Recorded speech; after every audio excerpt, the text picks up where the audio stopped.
Welcome to my channel. I'm Noble Credit. Today we're going to be talking about debit cards versus credit cards and the pros and cons of each and why I think you should be using credit cards if it's something that you can handle. So we're on Navy Federal's site. We're going to be looking at a debit card.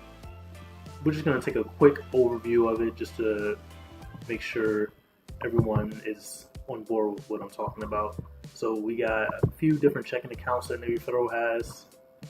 There are some reasons why you would want to use your debit card over a credit card. Usually these reasons are out of necessity rather than what you should do. So you should be using a debit card to handle certain bills that only allow you to use debit cards.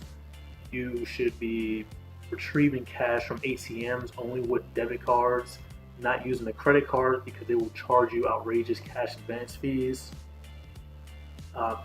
One of the pros of debit cards is some banks will give a sign-up bonus for signing up for one of their checking accounts.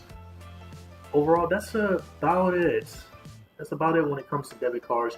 And another reason, you should only be using a debit card over a credit card if you can't handle credit cards. So if you spend way too much, just use your debit card because you might overdraft, but at least you won't have to pay the crazy amount of interest that you will pay on a credit card. Now let's move on to credit cards. Here's what we want to talk about because we're going to go through a few of these Chase cards and American Express cards to see which cards I recommend, how you should use some of these cards. First, we're going to start at the top with the Chase Freedom Unlimited card.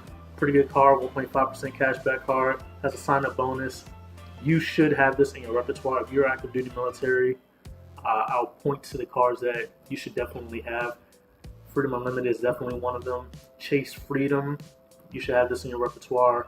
This is a 5% cashback card.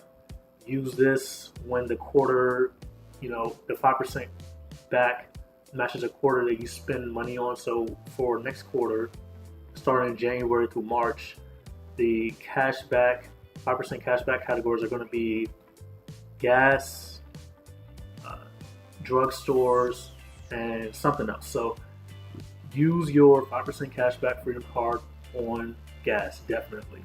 It'll be better than the USAA Cashback Rewards Plus card, which I have a video about, because that's also a 5% cashback card, but these are UR points. So Chase earns Ultimate Reward points, which is just a better currency.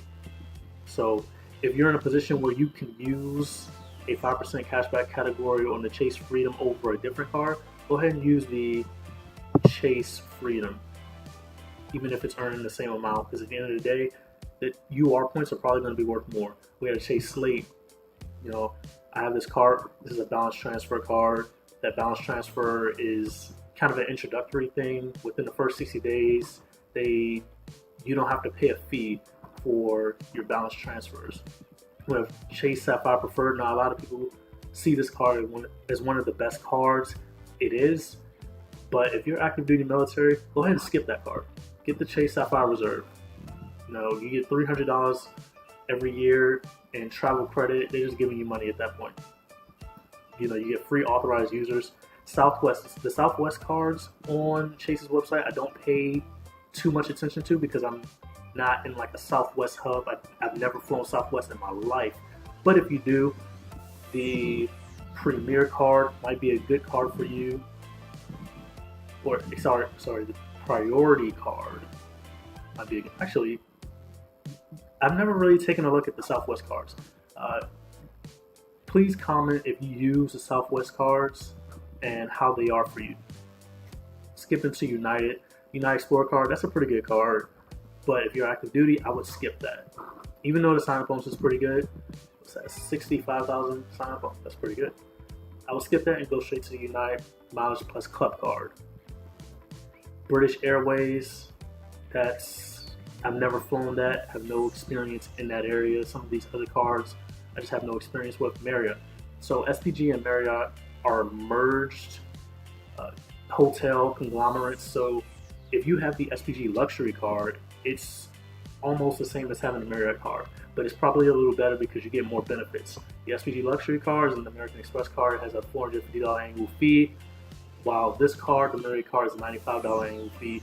So if you have to choose between the two, get the SPG Lux. Yeah, it's not the end of the world if you can't get the Marriott card, because remember, you could be blocked out of most of these, if not all of these Chase cards by the 524 rule that says you can only apply for Chase cards and get accepted if you haven't had more than 5 open accounts within the past 24 months. So be mindful of that. The World of Hyatt card, that's a good card. It's a good hotel card. I went with the ISG over that. I wish I had the Hyatt card actually. We're going down to these hotel cards give free night benefits as well, so that $95 annual fee easily canceled out by the free night that you're going to get. These Disney cards that Chase has, I would just skip past these. These really aren't worth the time. ISG card, which I have, $89 annual fee, free night, good sign-up bonus. Go ahead and spend the $2,000 for the sign-up bonus. See, you see where I'm getting at? Like the credit cards, you're earning points. As long as you're treating your credit card like your debit card in a way, you're just going to be all right. Starbucks Rewards Visa card, no experience there. I wouldn't waste a 524 slot on this card. Amazon card, if you're big on Amazon, maybe. We're moving down to some business cards by Chase. If you're active duty, do not get a business card with an annual fee and think that it's going to be waived, because it's not. They only waive the annual fee for cards that are personal cards, so non-business cards.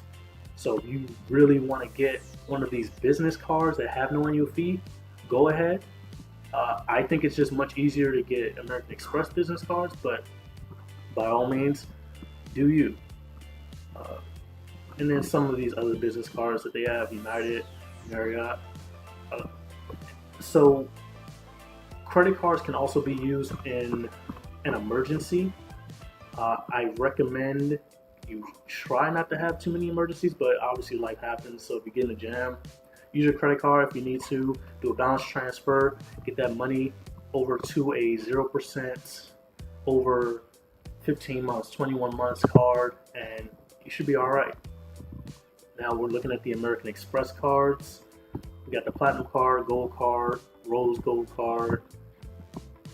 Service members, you should have these two. The Everyday card, no. Get the Everyday Preferred. You have 5 credit card slots for American Express. Don't waste it. If you have the Blue Cash cards, I personally wouldn't have those, but I would only go with the MR earning points cards in the everyday category situation. While the Hilton Aspire card and the SPG Luxury card are great cards as well, they don't earn membership reward points, but actually they earn their own. They earn points. It's just the everyday spending cards, like the Blue Cash card, this only earns cash back. So use the Everyday Preferred, use your Gold card. You have 5 maximum credit card limit with American Express. Not sure if that's including charge cards, but I guess we'll see, because I will be applying for some more of these cards soon, such as the Delta Reserve. Yeah, the Delta Reserve, the Blue Business Plus. These are just the personal cards. Going on to the business cards. Let's see if we can get the... another thing I wanted to say is going back to this green card. So the green card is more of a retro card. It looks like the old American Express cards. I wouldn't waste a spot on this, but if you do waste a spot on this, just remember you can upgrade this card, it's a charge card, to a platinum card after a year. So that's a good thing about some of these charge cards. You can upgrade them to platinum cards, and you can have multiple platinum cards if you're active duty service member. They'll waive all the fees. You're getting double, triple the benefits that you would be getting if you only have one. So My advice is choose your credit cards wisely. Be mindful of the credit card games that you have to think about and maneuver through. You know, be mindful of the particular needs that you have when it comes to credit cards. You want money for hotels, you want money for travel, you want cash back, you want investments, such as with the Charles Schwab Platinum. Think about things like that. If you have issues with paying credit cards, go ahead and set the credit card to auto pay. Auto pay it every week if you have to. Auto pay it on the statement date if you. I would auto pay it weekly. I don't do that, but if you just have, there's something wrong with you that you can't go into your app and pay your bills, just set it on auto pay. I just manually pay mine for peace of mind, because if I set it on auto pay, I would go in and check it that the auto pay paid it anyway, so I might as well just do it manually because I'm just like that. That's just how I am. Hope this video was helpful for you. Hope you realize that you should be using credit cards and not Navy Federal debit cards. If this video was helpful for you, like, comment, subscribe. I'm interested in hearing what you guys think about credit cards. I know I only touched on American Express and Chase, but there are other companies out there. These are just two of the best. So that'll be all from me. I've been Noble Credit. I'm out.